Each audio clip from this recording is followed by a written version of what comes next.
You know, there's something that every workbench needs, and that's tool storage. For the 50 years that I've been woodworking, there's been a debate going on, what's better, have your tools stored in a toolbox or have them hanging on a tool wall? Now, when I'm talking about tool wall, I'm talking about a wall that's either behind your workspace or on the other side of the bench where you've got tools hung ready at hand to grab. Now, this back here, that's not a tool wall, okay? For one thing, it's 6 feet away. And for another thing, I'd have to go around the end of the, because that's on, there's a ramp there, all right? So that isn't a tool wall. That's just a display of antique tools. The tool wall will be where I could turn around and the tool is right there and I could bring it to my workbench. Or I could reach across and grab it. Now, 50 years ago, when I started woodworking, the only sort of tool wall you ever saw was pegboard. And it was hanging above a workbench that was up against the wall. And that's fine.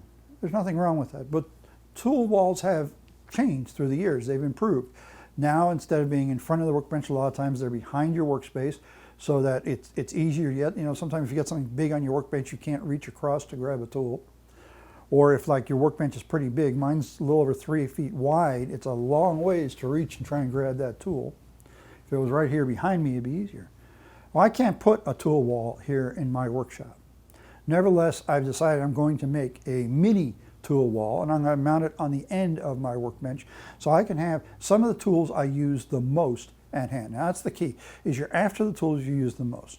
Now, I've done other things to store tools that I use a lot to put them close at hand. On the end of this toolbox, I've got my saws held to the toolbox with magnets. I've got screwdrivers in a rack. On the other side, I've got hammers in a rack, so it's all readily available. Here at the end of my workbench, I've got a holder that I attach to the underside of the top, actually, where all my bench dogs and bench stops are held, okay? But what I want is something for measurement and layout stuff, because it seems like I'm grabbing that all the time. I'm always having to dig through the toolbox and finding them. So I'm going to make it for that. Now, for you, it might be different. A lot of people that make these tool walls, the key things that they put on them are chisels, hammers, saws, and planes, okay? Well, my chisels are in a little rack right here. Actually, it's the box that they came in which I made a stand so I'd sit at an angle, and so they're right there anyway. I haven't figured out what I'm going to do with my planes yet. I already mentioned my saws and hammers are close by, so what I'm concerned right now about is my measurement stuff. So how do we go about this? Well, first we got to conceptualize. So this is the board I'm going to use. I've gone ahead and stained it kind of a dark brown color. I think the color is called cola or coca or something like that, and or Kona. Anyway, the idea was to have something that give me a lot of contrast with the measurement tools, which most of which are stainless steel. So our first step is conceptualize. We're going to do a little layout work, okay? In other words, we're going to play Tetris for tools, we could call it. And the idea is to figure out how everything will fit on there in a logical manner so that, one, the things that we need the most are easiest to get to, and two, it's nicely displayed, and it's easy to grab things, okay? So one of the keys, I'd say, when you play your own game of Tetris here, is to keep in mind that you're probably going to want to add to this at some time in the future. So don't overcrowd your space. Leave yourself some leftover room that you can use some other time, okay? And keep in mind you're going to need some sort of holders for all this stuff, so you're going to have space for the holders. So what I'm doing is just laying out tools in a way that makes sense to me, okay? So I've got here, I've got my angle finders, because I use those a lot, and my squares. Here's a couple of calipers. And it's all about how does it fit, okay? I'm going to put a couple of compasses on here because I like having those handy. A couple of protractors. Now, that's not something that most people think of, but yeah, they're part of your layout. There's my height gauge. That's something I use a lot. Center finder.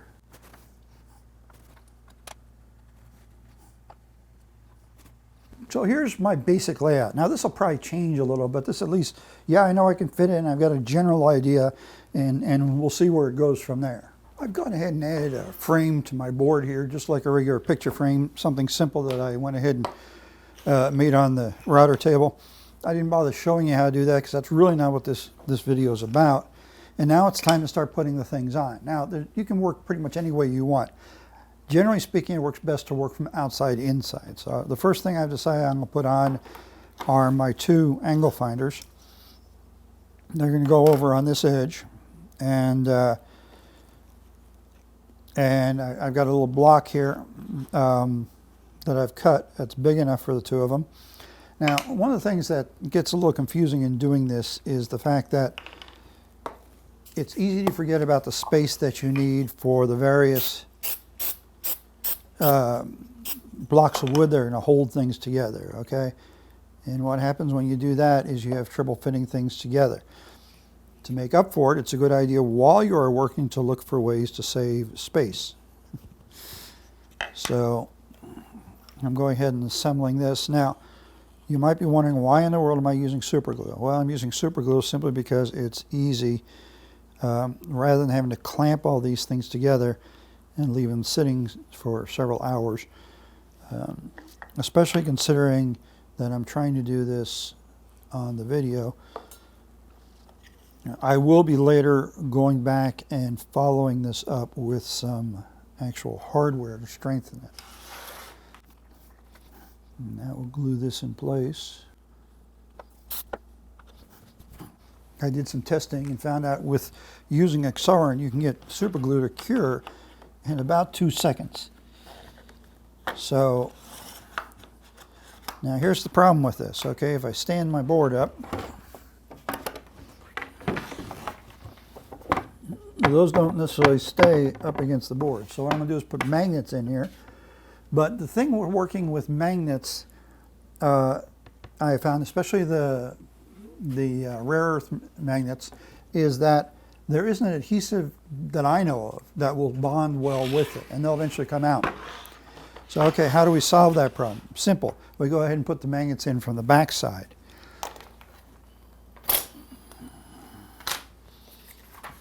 So for this one, I need that to be 2 inches out, 2 inches in by, say, about 9 inches up. And then for this one, I need it to be 4 inches in by, let's say 5 inches up.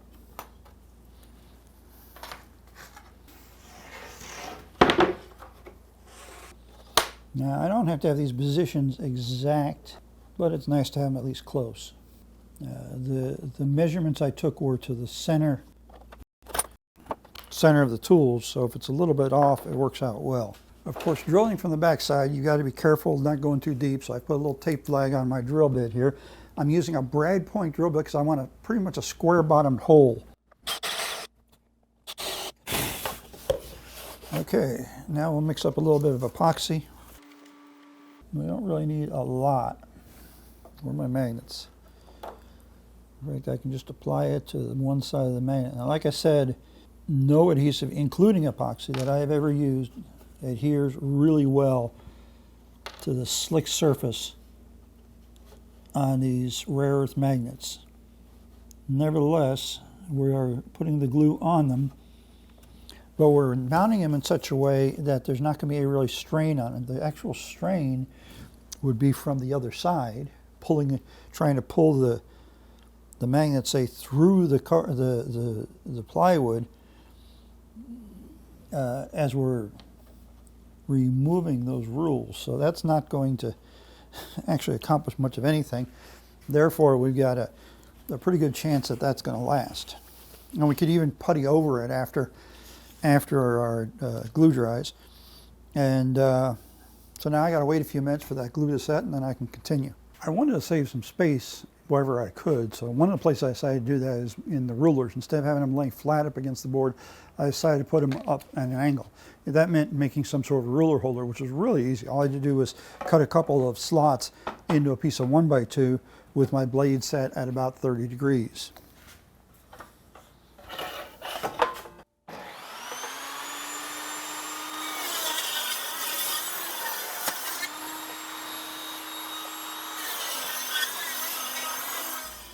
So here's my cut ruler holder. I've gone ahead and rounded the edges as well. I didn't do that on the router table or with the router. I actually did it with a small plane. And I'm going to go ahead and put this up at the top. And this time, instead of using the super glue, I'm going to go ahead and use wood glue, and I'm going to clamp it so it and leave it to dry. Now, ideally, I should spread this glue thoroughly. I'm cheating. And rather than spreading it thoroughly, I'm just making sure I've got a large part of the area covered. And the way this is going to work is that the rulers will be sitting in here at a 30 degree angle. I actually have room for one more ruler when I get done here,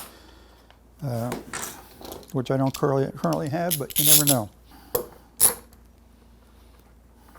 Again, I will be backing this up with some hardware later, nails or screws. Right now I'm concerned about getting it together. And for those who think I'm not using enough clamps, you're absolutely right. I should have a lot more clamps on here than what I'm doing.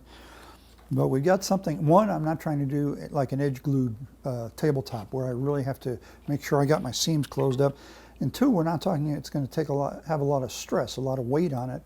It's just going to have one aluminum and one stainless steel ruler on it, so it should be fine, even if it isn't fully glued. So we'll let that sit and dry. The next thing I'm going to go ahead and mount to my board here are a couple of squares, and going to use the most common shape or bracket that we use in this type of thing to mount these, and that's just an L bracket like this. And what I've done is just taken a piece of, it looks like 1 by 2, and I just cut out a piece. And this is really actually very simple if you got a table saw. Obviously the dimensions will vary depending on what it is you're trying to do it with. And so this is designed to hold this square. As you can see, you can slip in and out of there. And but let me show you how I cut this out on the table saw. Okay, so in this case what I want is I want a notch that's 5/8 of an inch by 5/8 of an inch. So I'm going to bring my blade up to a 5/8 of an inch. I've got it about 3/8 right now. Okay, and then we're going to come in and measure to the outside of the blade here, like so. Now I'm going to make 2 cuts like this, but I'm not going to cut all the way through my board.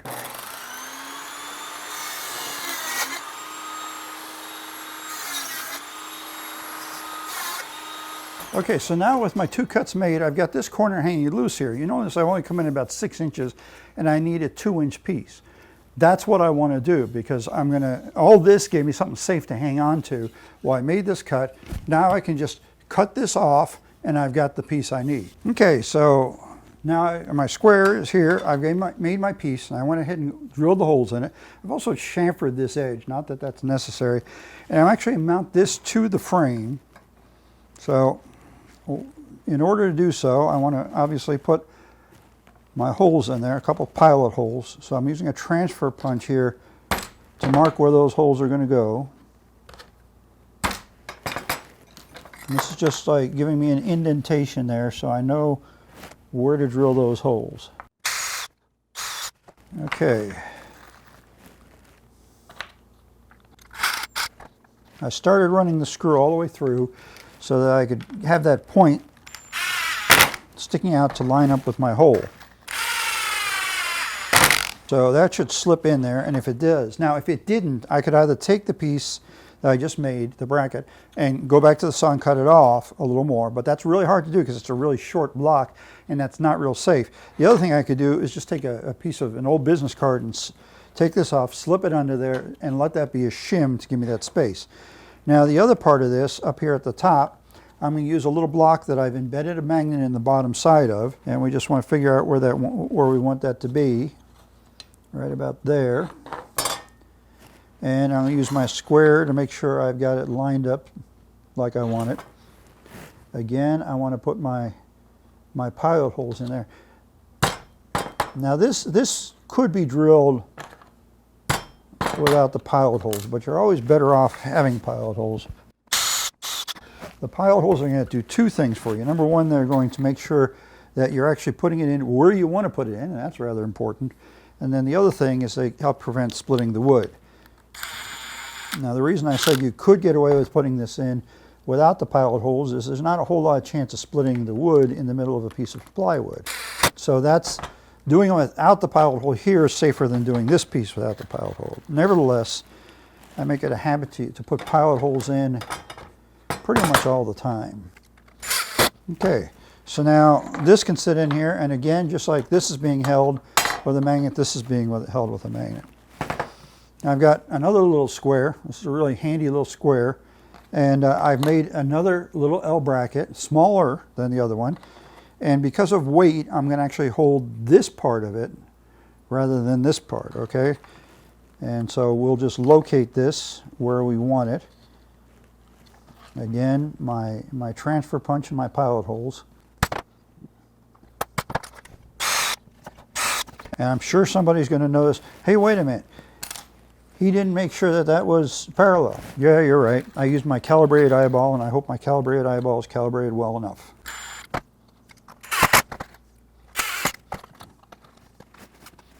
Okay, so that you can see it. Here we are now. We've got our two squares. And as you can see, the magnet is holding that in place. Okay, so that part's pretty good. And while I've got this here, I've got a digital level. This is a magnetic-based digital level. I use this for setting my table saw blade angle, but it's useful for other things like remodeling projects around the house. And since it's magnetic, I can really easily attach it to my board. I'm not just limited to the face here. I can go ahead and attach things in other parts. So I'm just going to put a couple pilot holes here in the top frame. And I'll have to use shorter screws for this. The screws I've been using are 1 inch long. These are 1/2 inch long. Suppose I could go even 3/4, but that's about the longest I could go right here. Now it gives me someplace secure for that square to sit. I've used the same sort of bracket to hold my digital height gauge in place that I've used for my square. A little different size because I had to make it fit. Okay, but the problem is I can't use a magnet to hold this back because it's plastic body. So okay, we'll do something different. So I've cut a little disc out of wood here. This is some leftovers actually from some money clips I was making. Drilled an off-center hole, and I'm going to stack some washers back here for spacer to make up for the thickness of, now I could do this with a little, another little disc of wood too, I suppose, but the washers were convenient. And the washers actually make it pretty easy to control the tension. Now I'm just going to screw this to my backboard. And what I want is enough tension that'll hold in place. Okay, like this. So if I want to remove it, I can just turn that disc and take it out. And then once I've got it back in, I can put that disc over here and that'll hold it in place. So I've got that held in place now, and go on to the next thing. So here's another way of doing our little L block supports. And this is just 2 pieces of 1/4 inch thick material that I've cut. Instead of cutting it on the table saw, I just cut a couple strips here, one wider than the other. Maybe you would have don't have a table saw, or maybe you'd have trouble making that particular cut on your table saw, whatever it might be. So I've accomplished the same thing. I've got my little L, and I'm going to use this for this pair of dial calipers here. So for the moment, I'm just going to glue it on, but then I'll back this up with screws. I've also made, this is kind of an awkward sort of a piece to put on. Now I could put it vertically, but that just didn't look right to me. So I'm putting it horizontally here. This is going to carry this part of it, but the real weight's over here, and it's kind of hard to make much of a bracket for that. So what I've done is just made like a little cup that'll go underneath it here that will hold that end up while this is actually holding it in, okay? So I'm going to glue it, and again, like a couple of the other parts I've done on here, I will later back this up with screws. As you can see, I've pre-drilled this for my screws.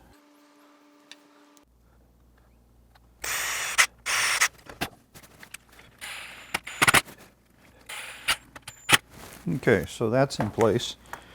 I still need to drill and put that in. And so I'm getting closer. You know, each piece, you notice we keep using the same L thing all over the place just because it's a great way of holding things. I've got a third form of an L hook I want to show you here using this pair of calipers. Now, this is a kind of an unusual pair of calipers, but it's for measuring outside when you've got to get past something. You know, maybe you got to get past a lip to measure what's beyond it. And it's a little hard to mount it horizontally. I mean, I could put like a block here and a block here or something like that, or even just nails. But what I've decided to do is hang it vertically instead. And to do it, I made a special L block, and this is actually a piece of 1/2 inch thick oak. And I traced the curve here onto this piece of oak, and then I paralleled that about 1/4 inch out and cut it on the scroll saw. Then I went to the router table, and this was a little delicate because it's such a small piece and it was hard to clamp it, and I put a rabbet on the inside. So that gave me my L cross section that I want, so that it's ready to hold something. And so I can hang my, let's go ahead and put a little super glue on here. I'm going to screw it, but the extra holding power doesn't hurt, and it helps hold it in place while I screw it. So grab a square and make sure I'm putting this in level, and I am. Okay, so we can go ahead and drill a couple pilot holes. So there's a lot of different variations on how we can do this L hook. We've got the basic one that I cut on the table saw. We've got the built-up one that I did by taking 2 pieces of 1/4 inch material. Now we've got this one that's curved that I went ahead and cut on the router. It really doesn't matter how it's done, it's the results you're after. I want to put my marking gauge on my board, and the typical way to do this would be some sort of a hanger like this. This is like how you'd hang chisels, where you got slots going in. The problem is with the slope here, it's not real stable. No matter what diameter I make it, it's going to have a tendency to slide out of there. So what I've decided to do is drill a hole into this block of actually oak, and then I'm going to cut it at an angle so it'll angle out a little bit and mount that to the surface. So the trick when you're trying to end drill any sort of a block is getting it aligned properly. So what I've done is just taken a couple of chunks of 2x4, so it's up against this one to give me 90 degrees this way, and then this one to give me 90 degrees this way. And I've got 3 clamps holding it, and hopefully this is going to do the job. Well, that went pretty good. Now all I got to do is cut it at an angle so I can mount it onto the board. I've drawn a line on here, and where I got that from is setting my gauge down and literally just going across it. So this is the angle I need to get it so that the top end is going to be just a little bit off my board. Hopefully I got this right.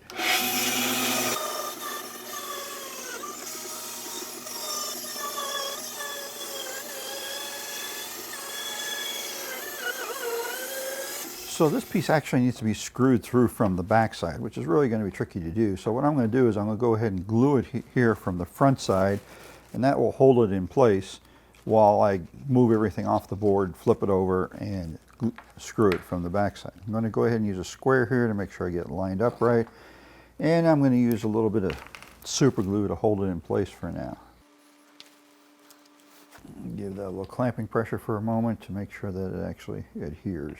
Now I wouldn't want to use wood glue for this, mostly because this is stain. Now I know I used wood glue up here on the ruler thing, but again, you know, wood glue has to soak into the wood fibers, and the stain makes it extremely hard for that to happen. Okay, so that's glued in place. That fits like I want it to, so that's going to work out. Got a few more pieces to mount here. I've got a edge finder, and this is actually a center finder for like round things, and dovetail gauge. So I was trying to figure out how I was going to mount my center finder here, and I decided that there's a magnet here, so I could use that magnet, and went to drill a couple holes in my board to fit that into, and I was going to drill from the other side and put the magnet in. It turns out it's a nice snug fit, so that's done. I mean, that was about as simple as you could possibly get. It's just a friction fit in place, and maybe eventually I'll have to do something else because wear will cause that to change, but probably not. And then this was a little bit different because of the shape of it. You couldn't do a normal pocket, but what I've done is cut a little triangle of oak actually, and then this is just a slice from a piece of dowel, although the grain doesn't quite look right for dowel. I think that's purple heart, I'm not actually sure, that I glued on there. So this just makes a really simple hanger like this. I'm only able to put it in place with one screw though, basically because of the shape and the size. So I'm going to glue it and screw it in place. And of course I want to make sure I get it straight, just like everything else. And I'm eyeballing this because there's no real easy way to, you see, it's a little too far for my square to reach. So I'm hoping my eyeball is well calibrated today. That gives me a nice spot for that. And then I've got this is a dovetail gauge, and I was trying to figure out what to do with it. And the simplest thing to do was to just notch a piece of wood on the table saw, like putting groove in it, that it fits in just right. Now, it's not really snug. I mean, it's as in tight, but it just slips in there. And, you know, unless I have an earthquake or something, nothing should shake it loose from there. So we'll go ahead and mount it right here.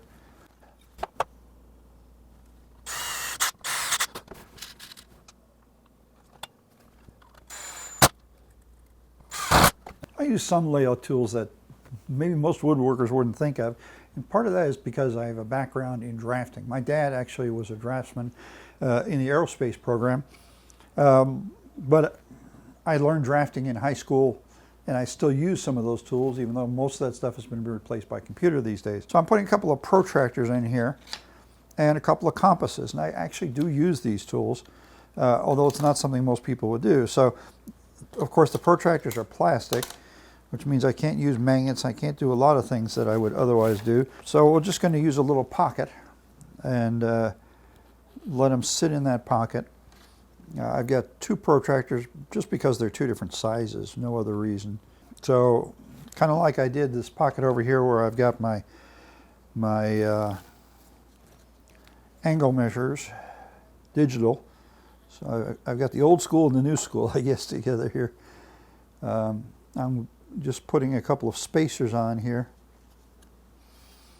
And then this is all being put together with super glue. I will follow this up and drill a hole in here and put a screw in for greater security. Super glue is really, really strong in tension, but it's not real strong in shear. Okay, what do I mean by that? Well, tension is trying to pull it apart. Shear is crosswise. Now, the likelihood of this being subject to much shear is pretty slim because it's up against the lip of the frame here. But there's always the possibility. So I'm going to put a couple screws in just for added security. So that little pocket makes it real easy to slip these in.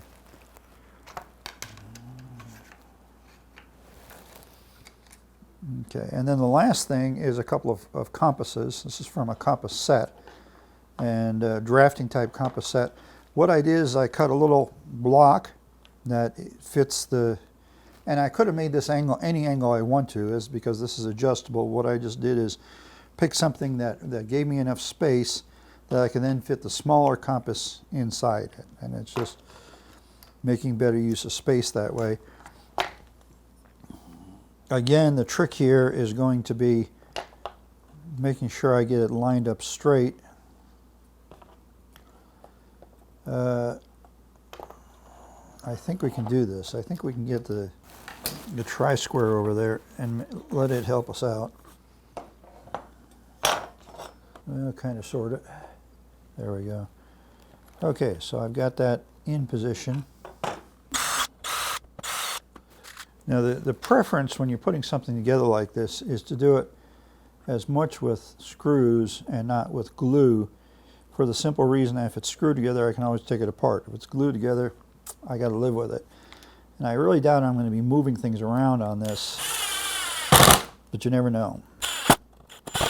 And then there's a piece of dowel rod sticking up here. That's actually a piece of walnut dowel rod I had sitting around. And that's for the smaller compass to hang on.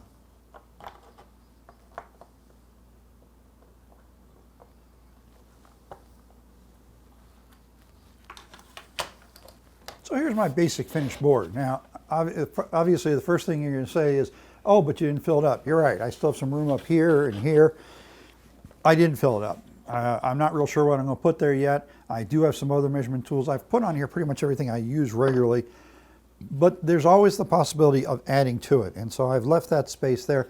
And at some point in time, I probably will add to it. And who knows, I may add some other things to the outside frame. I'm not absolutely sure. But one of the things you want to do when you create something like this is leave yourself extra space. Because you're always going to find there's going to be other things and you say, oh, I want to put that there too. Well, okay, then where do you put it? If it's full, you don't have room.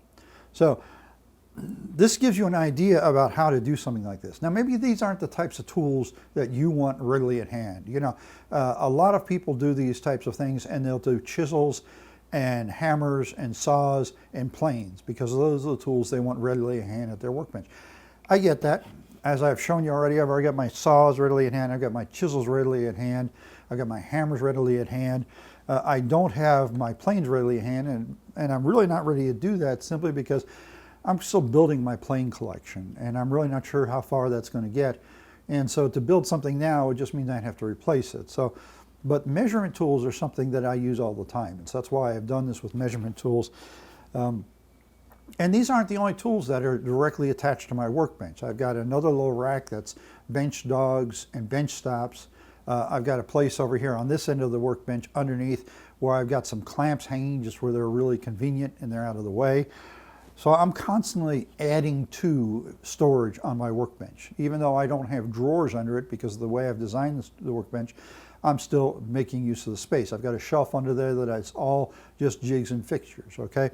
So regardless of how you do it, the one thing your workbench really needs is tool storage, the stuff you use especially. I would never get all the tools in my toolboxes here at my workbench or I wouldn't be able to work. Besides the fact there's a lot of tools in those toolboxes that I never use here at the workbench. They're the type of things, they're mechanics tools for working on my cars. They're tools that I might use in doing some repairs in the house, but they're not the type of things that I would use here in the workshop and especially not at my workbench. So there's no sense even trying to put them on here. On the other hand, the things that I do use regularly, it makes a lot of sense to have them right here, right where I can get to them. And so that when I need them, I have them available and I don't have to go get them.